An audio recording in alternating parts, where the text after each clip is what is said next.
سری لنکا میں طوفان کی تباہ کاریاں حکومت پاکستان کی جانب سے متاثرین کے لیے امدادی اقدامات جاری ہیں۔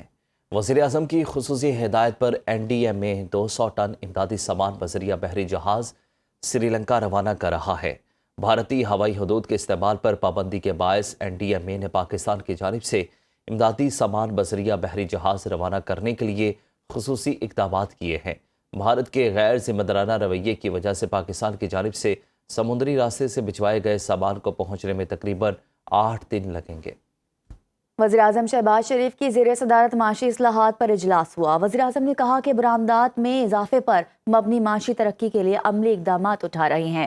کاروبار اور مضبوط معیشت سے ہی ٹیکس آمدن میں اضافہ ہوگا۔ وزیر اعظم سے ترکیہ کے وزیر توانائی ارسلان ایلپ نے ملاقات کی۔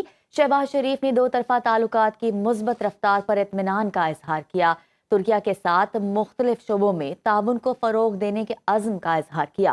سری لنکا میں طوفان سے متاثرہ علاقوں میں پاکستان کی امدادی کارروائیوں پر جائزہ اجلاس ہوا۔ وزیر اعظم نے سری لنکن صدر سے ٹیلی فونک گفتگو میں طوفان سے جانی اور مالی نقصان پر اظہار افسوس کیا اور کہا کہ پاکستان اس مشکل ترین صورتحال میں سری لنکا کے ساتھ مکمل یکجہتی کے ساتھ کھڑا ہے۔ جسٹس ظفر احمد راجپوت کا بطور chief justice Sindh high court تقرر۔ جسٹس کامران خان ملا خیل کو بلوچستان ہائی کورٹ کا چیف جسٹس مقرر کرنے کی منظوری۔ جسٹس میاں گل حسن اورنگزیب سپریم کورٹ کے مستقل جج تعینات۔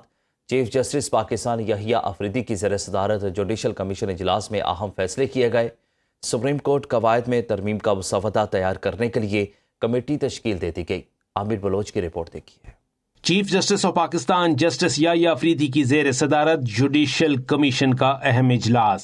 سندھ اور بلوچستان ہائی کورٹ کے مستقل چیف جسٹسز کے ناموں کی متفقہ طور پر منظوری دے دی گئی۔ جسٹس میاں گل حسن اورنگزیب سپریم کورٹ کے مستقل جج تعینات۔ اعلامیہ کے مطابق جوڈیشل کمیشن آف پاکستان کے اجلاس میں اہم عدالتی تقرریوں کی سفارشات کو حتمی شکل دی گئی۔ کمیشن نے سندھ ہائی کورٹ کے قائم مقام چیف جسٹس جسٹس ظفر احمد راجپوت کو سندھ ہائی کورٹ کا چیف جسٹس مقرر کرنے اور بلوچستان ہائی کورٹ کے قائم مقام چیف جسٹس جسٹس محمد کامران خان ملا خیل کو بلوچستان ہائی کورٹ کا چیف جسٹس مقرر کرنے کی سفارش متفقہ طور پر منظور کر لی۔ جوڈیشل کمیشن نے اکثریتی رائے سے سپریم کورٹ قواعد میں ترمیم کا مسودہ تیار کرنے کے لیے کمیٹی بھی تشکیل دے دی۔ وفاقی آئینی عدالت کے جج جسٹس عامر فاروق، اٹارنی جنرل منصور عثمان آوان، سینیٹر فاروق ایچ نائک، سینیٹر سید علی ظفر اور advocate supreme court Muhammad Ahsan بھون کمیٹی کے رکن ہوں گے۔ دوسری جانب چیف جسٹس آف پاکستان کی زیر صدارت سپریم جوڈیشل کونسل کا بھی اجلاس ہوا، جس میں پروسیجر آف انکوائری 2025 کو